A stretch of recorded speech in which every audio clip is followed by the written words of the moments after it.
Muito bom dia, bom dia! Chegamos ao 16º dia dessa jornada Desperte Sua Voz. Deixa eu abrir aqui a nossa leitura de hoje. Hoje nós vamos meditar em cima de dois capítulos. O capítulo 16 e o capítulo 17 de Deuteronômio. Essa jornada aqui, essa etapa, na verdade, né? Ela fala da identidade que amadurece. Até aqui muita coisa foi cavada, muitas coisas foram reveladas, né? Muita coisa a gente teve consciência daquilo que estava nos atrapalhando, que estava de uma certa forma impedindo com que aquilo que Deus tem para que a gente viva, para que a gente mude a nossa realidade, na verdade, estava faltando, estava relacionado a essa falta, né, de coisas que a gente precisava ajustar, alinhar, amém? E hoje a gente inicia a quarta etapa dessa jornada de despertar. E como eu falei, essa etapa ela vai falar sobre a identidade que amadurece. Para todo novo tempo, Deus ele muda o seu nome, né? A sua identidade, ela é despertada. Amém? Vamos aqui apresentar esse momento e orar ao Senhor. Pai, te entrego, Senhor, esse momento. Nos conduz nessa quarta etapa. Nós já estamos chegando ao final desses 21 dias. E até aqui o Senhor tem me ensinado sobre disciplina, sobre todos os dias estar aqui, todos os dias, Senhor, independente das circunstâncias, fazer aquilo que precisa ser feito. No nome de Jesus eu te peço que o Senhor venha, Pai, nos revelar uma nova camada da nossa identidade que o Senhor quer que nós conheçamos, não somente nossa, mas tua também, porque nós temos um Pai, nós temos um Deus protetor, nós temos um Deus zeloso, cuidador, provedor, Pai. No nome de Jesus é o que eu te peço. E eu oro para que tudo aquilo que possa surgir ainda nessa semana, durante essa jornada, até o final dela, nas próximas semanas, após ela, Pai, no nome de Jesus eu oro ao Senhor, para que o Senhor envie os teus anjos e eles venham lutar contra toda resistência que possa surgir durante esse tempo. É o que eu te peço no nome de Jesus. Amém, amém e amém. Vamos aqui para essa jornada de despertar a sua voz. O capítulo 16 e 17 falam sobre as comemorações, as celebrações. Aí aqui já começa com a celebração da Páscoa, a festa das colheitas da cabana. E do verso 1 ao 8, que eu vou ler aqui do capítulo 16, diz assim: A cada ano no mês de Abibe, celebrem a Páscoa em homenagem ao Senhor, o seu Deus, pois foi esse mês, durante a noite, que o Senhor, seu Deus, o libertou do Egito. O sacrifício de Páscoa será um animal do gado ou do rebanho oferecido ao Senhor, seu Deus, no lugar que ele escolher para a habitação do seu nome. Aí ele fala aqui sobre os alimentos, sobre o pão sem fermento. E eu já quero mudar para o versículo 16 do capítulo 16 de Deuteronômio. A cada ano, todos os homens de Israel devem celebrar estas 3 festas: festa dos pães sem fermentos, festa da colheita e festa da cabana. E no verso 19 diz assim: Nunca distorçam a justiça, nem mostrem parcialidade. Nunca aceite suborno, pois eles cegam os olhos dos sábios e corrompem as decisões dos íntegros. Tá bom? No capítulo 17, eu quero ler apenas um versículo. O capítulo 17, Deus ele ainda dá algumas instruções sobre alguns animais, o que fazer e o que não fazer para ele.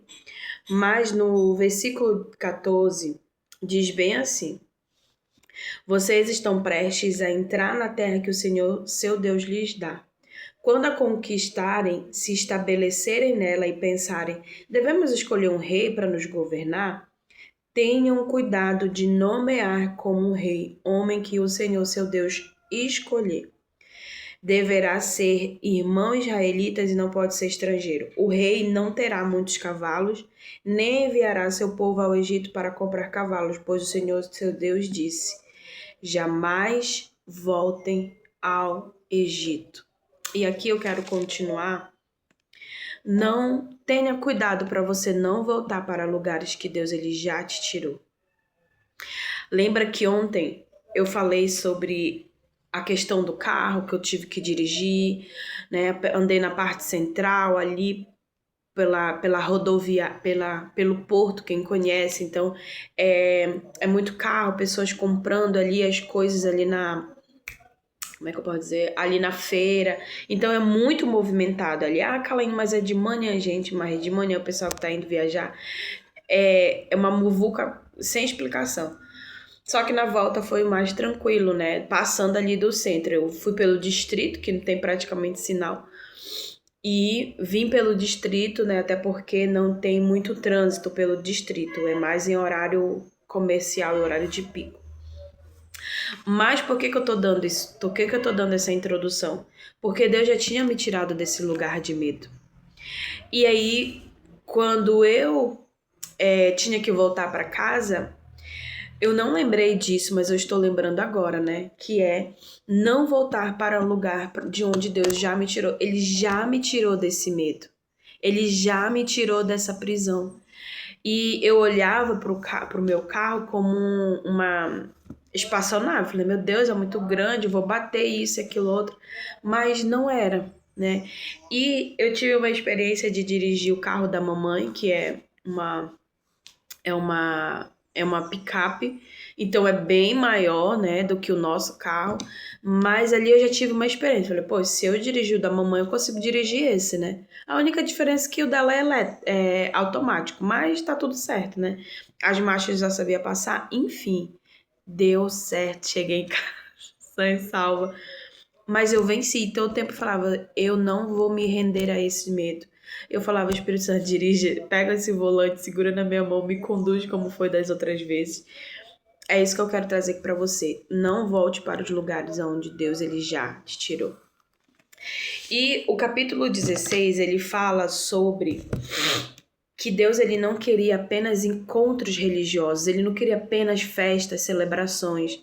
O que Deus ele queria? Que o povo não se esquecesse da sua origem, da sua dependência e da direção.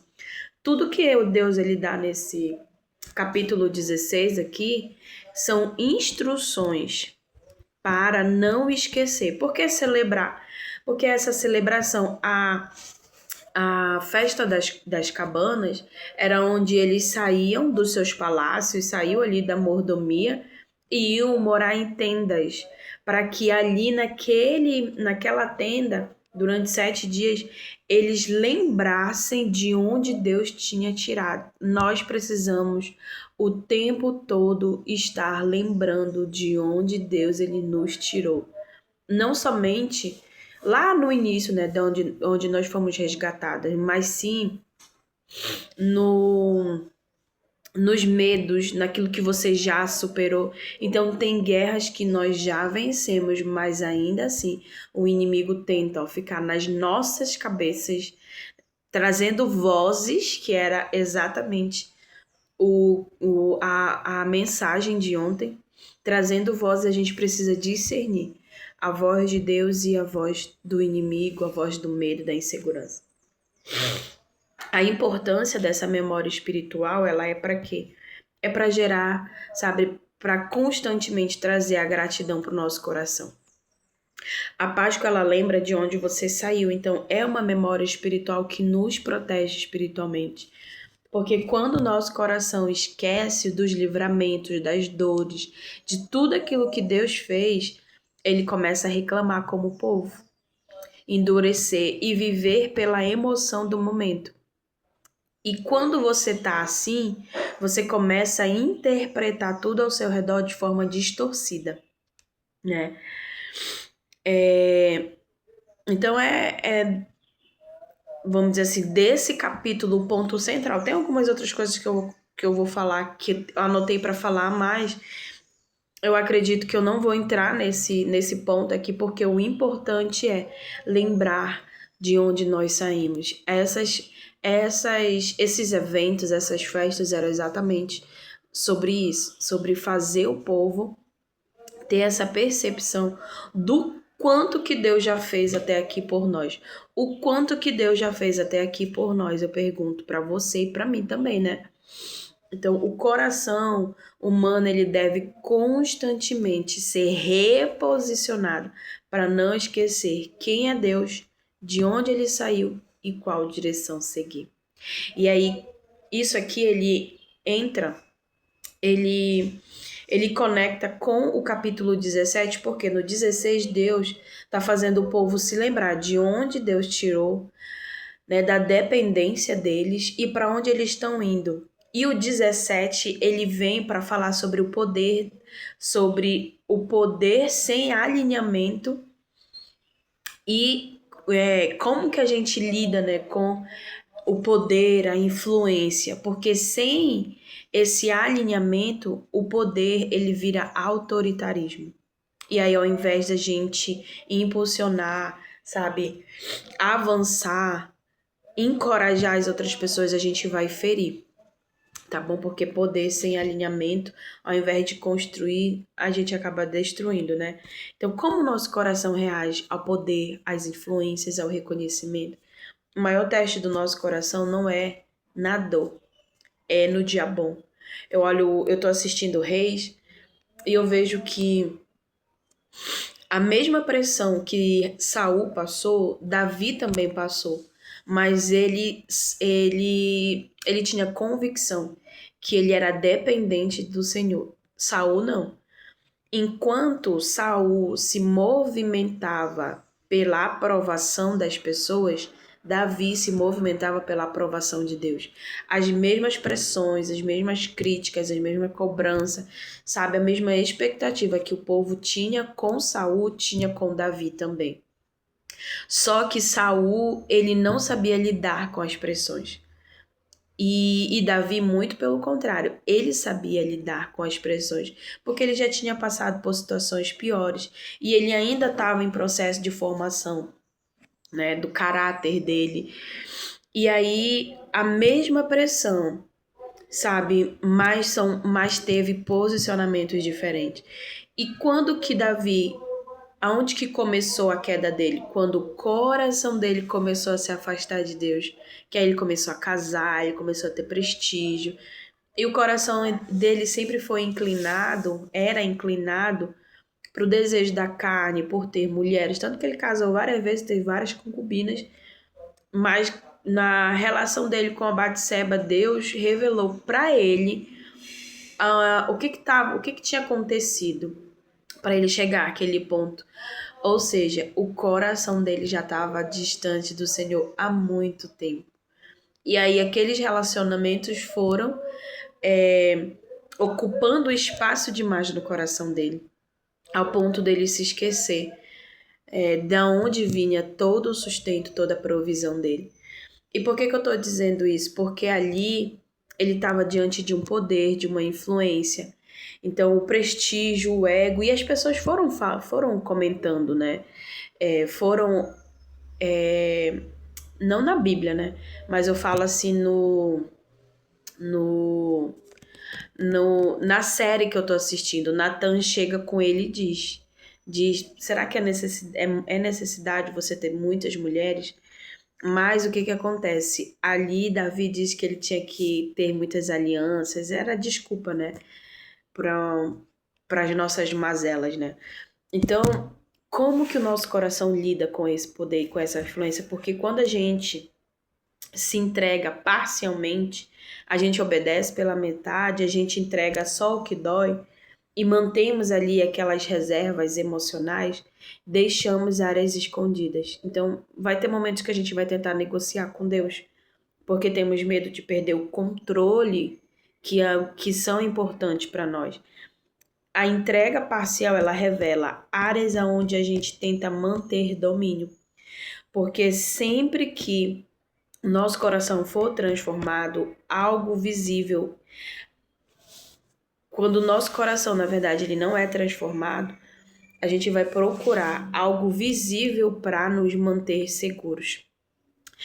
Aí no verso 8 ao 13 do 17, deixa eu ler aqui para vocês, que é um ponto que eu gosto muito. Eu sempre falo isso até mesmo para as pessoas que eu atendo. Deus fala assim, então, todo o povo ficará sabendo o que aconteceu e terá medo de agir novamente com tamanha arrogância. Aliás, do 8, né? Cadê? Se um caso muito difícil de resolver chegar ao tribunal local, como por exemplo uma decisão sobre que tipo de homicídio aconteceu ou dentre ações judiciais diferentes, aí apresente os casos aos sacerdotes, levitas ou juízes que estiverem a serviço na ocasião e eles ouvirão e declararão o veredito. Isso aqui fala sobre ter conselheiros. A partir do momento que a gente começar a ter poder e influência em qualquer nível, vai ser necessário nós termos conselheiros para que a gente busque direção para agir diante de algumas situações, né? De situações difíceis. Do verso 18 ao 20 do capítulo 17 diz assim: quando sentar no trono para reinar, copiará esta lei para si num rolo na presença dos sacerdotes. Verso 16. Trará essa cópia sempre consigo, levará todos os dias enquanto viver. Assim aprenderá a temer o Senhor, seu Deus, cumprindo todos os seus mandamentos desta lei e deste decreto. Quanto maior a nossa responsabilidade, maior deve ser o nível de profundidade que a gente tem que ter com Deus. Porque o poder, a palavra, ela tem que andar alinhada com a nossa identidade, com a maturidade, com o poder de influência. Ou seja, quanto mais poder, mais palavra. Mais palavra, mais influência. Isso aqui nem estava escrito. Mais influência. O que eu estou querendo dizer aqui? Que o nosso coração, ele precisa o tempo todo ser reposicionado em responsabilidade emocional e espiritual, para que a gente não se desvie daquilo que Deus ele está formando dentro de nós, né? Então, quanto mais capacidade, mais conhecimento, mais influência, mais autonomia e decisão, mais a pessoa ela acaba confiando em si mesma e esquece quem sustentou até aqui. E esquece tudo que ela já viveu no deserto. E esquece quem sustentou quando ninguém estava perto para estender as mãos. E aí a gente vai perdendo essa sensibilidade. E é essa sensibilidade que Deus ele quer despertar nesses 21 dias para que a gente avance, para que a gente cresça, para que a gente amadureça e seja o reflexo de Deus aqui na terra. E como diz a palavra, né, como Jesus disse, vocês farão obras como essas e maiores. Eu só consigo fazer obras maiores que Jesus se eu tiver o nível de alinhamento e relacionamento e intimidade que ele tinha com Deus. É forte, Brasil, essa. Veio agora. Essa é a mensagem de hoje, né? Que você anote no seu PDF ali o que Deus falou com você nessa aula agora.